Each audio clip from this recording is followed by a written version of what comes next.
جوانی ایک وقت ہے، اس سے کام لینا چاہیے،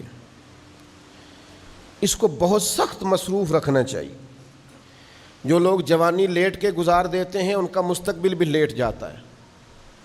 جو لوگ چل رہے ہوتے ہیں، جوانی میں سفر کر رہے ہوتے ہیں، وہ منزلیں طے کر رہے ہوتے ہیں، وہ دشوار گزار گھاٹیوں سے گزر رہے ہوتے ہیں۔ وقت تھا، آپ ڈھیر سارا کام کر لیتے، پھر ایک ٹائم آئے گا جب آپ کو پینشن پہ گزارا کرنا ہے، ریٹائرمنٹ کی زندگی گزارنی ہے، پر ریٹائرمنٹ اسے ملے گی جو سروس کرے گا۔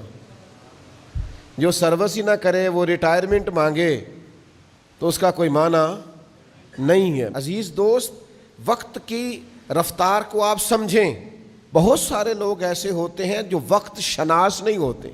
بندے کو ابن الوقت نہیں ہونا چاہیے، لیکن اسے وقت شناس تو ہونا چاہیے نا۔